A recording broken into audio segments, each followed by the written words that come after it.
가 있는데요. 우리 같이 한번 큰 소리로 함께 읽겠습니다. 시작. Q. 우리는 왜 교회에 가야 하나요? A. 교회는 우리가 특별한 방법으로 예수님의 죽음과 부활을 기념하는 곳입니다.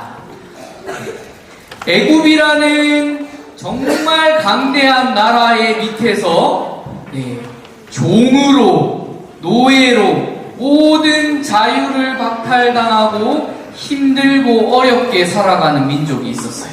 그런데 그 민족은 놀랍게도 하나님이 선택하신 민족, 이스라엘 민족이자 백성들이었습니다. 그러나 하나님께서는 그들을 계속 그렇게 두시지 않고 그 애굽으로부터 나와 구원하시기를 원하셨어요. 그래서 그 애굽에 재앙들이 내려지기 시작합니다. 여러분, 이 당시 애굽에 가장 위에 있던 왕이었던 바로는 마치 신의 아들처럼 여겨졌어요. 그러나 진짜는 누구셨나요? 하나님께서 재앙을 10가지 보내시면서 점점점 그 애굽이 신이었다는 것, 그리고 그들이 믿었던 것들을 무너뜨려 가시면서 누가 진짜인지를 알려주시기 시작했고, 그리고 점점 가도 이 바로의 마음이 완악해져서 그래도 이스라엘을 놓지 않을 거야, 그래도 붙잡고 있을 거야 라고 했던 이 바로 왕이 무너졌던 것이 바로 마지막 10번째 재앙이라고 할 수가 있어요. 여러분, 이 마지막 10번째 재앙은 무엇이었을까요? 다른 것은 어떻게든 버티고 이겨낼 수 있을 것 같았지만 자신이 신의 아들이라고 얘기했지만 결국엔 그도 아들의 죽음을 막지 못했어요. 그리고 이것은 바로의 궁뿐만 아니라 애굽 전역에 내려진 무서운 하나님의 심판이었습니다. 자, 그런데 문제가 있습니다. 그 애굽 땅에는 애굽 백성들만 있는 것이 아니라 누구도 있어요. 이스라엘 백성들도 종으로 노예로 함께 그 가운데 섞여 있어요. 그러나 이 무서운 심판 앞에서 놀랍게도 이스라엘 백성들은 아무런 일도 없게 됩니다. 그 이유가 무엇이냐면요, 이미 모세를 통해서 이 이스라엘 백성에게 하나님께서 방법을 알려주셨어요. 뭐냐면 정말 흠없고 깨끗한 그 어린 양을 잡아서 죽여서 그 피를 본인들이 살고 있는 그 문에 문설주의 사방에 바르면은 하나님께서 그 심판을 내리실 때 보고 그 어린 양의 피가 묻어있는 집은 그대로 재앙의 심판이 임하지 않고 넘어갔다. 그래서 지금도 이 이스라엘은 6월절이라고 해서 이때를 기념하고 절기를 지키고 있습니다. 자, 이 6월절이라는 것이 영어로 패스오버인데요. 무슨 뜻일까요? 나와 있습니다. 어린 양의, 흠없는 어린 양의 피가 발려있는 그 집은, 그 사람들은 재앙의 피해 넘어갔다, 지나쳐갔다 라는 의미. 결국에는 그들은 살 수 있었고 하나님이 그 이스라엘 백성들을 그 애굽 땅에서 구원해 주신 사건을 성경이 기록하고 있습니다. 그리고 시간이 흘러 예수님께서 이 땅 가운데 오셨어요.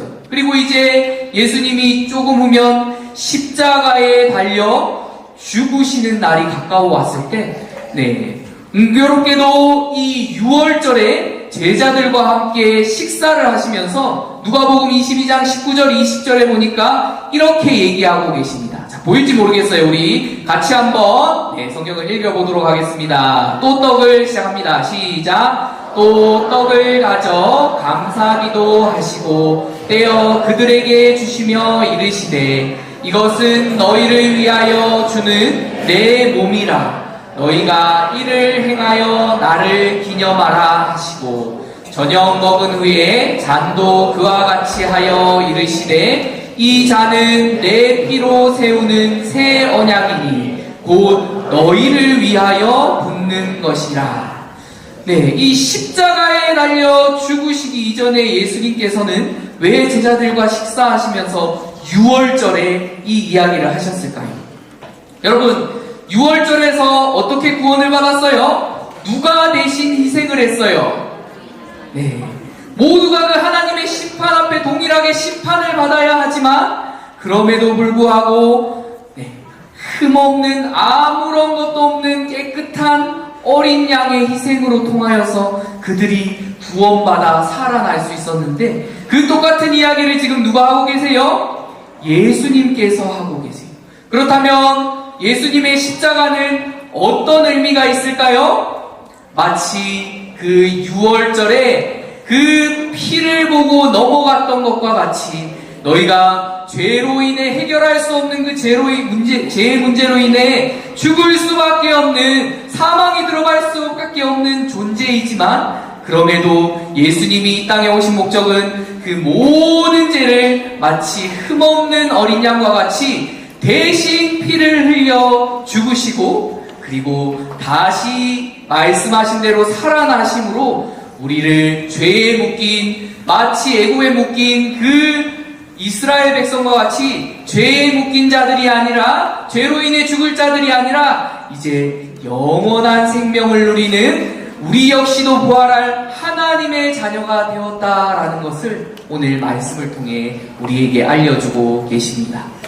네, 지난주 이제 우리가 부활주의를 지나왔죠. 그때 금요일날 여러분들이 열심히 밑에서 점프하고 있을 때 바로 우리 어른들은 성찬식을 함께 거행을 했습니다. 그래서 마치 6월절 그날에 예수님께서 떡을 떼어주시며 나의 몸이다, 그리고 피를 주시며 내 피로 세우는 새 언약이다 라는 것을 말하시며 기념하라고 하셨던 것과 같이 전날에 우리는 똑같이 떡을 먹고 잔을 먹으면서 예수님의 죽음과 그 부활하심의 의미가 나에게 어떤 의미로 다가오는지를 다시 한번 생각해보고 기억하는 시간을 가졌어요. 사랑하는 여러분, 이 성찬식은 이 교회에서만 진행을 합니다.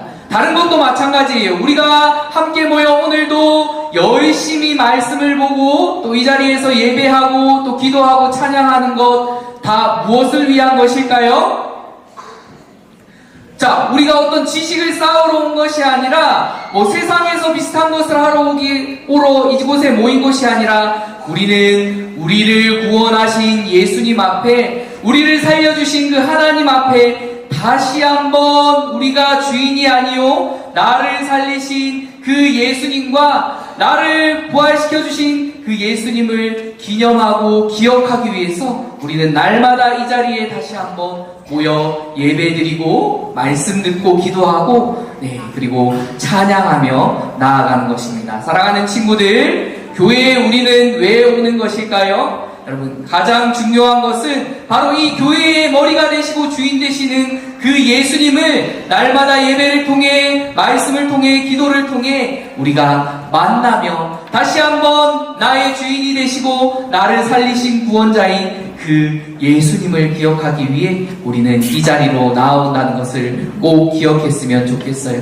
그래서 사랑하는 친구들, 그냥 우리가 교회에 오는 것이 아니라 우리가 오는 목적을 다시 한번 생각하며 우리가 더욱더 우리의 마음 자세를 바르게 하고 날마다 이 어하나 모임을 통해서도 우리 구원자 되시는 예수님을 꼭 기억하고 만나고 돌아가는 귀한 시간들이 되기를 예수님의 이름으로 축복합니다. 목사님이 기도하고 마치겠습니다.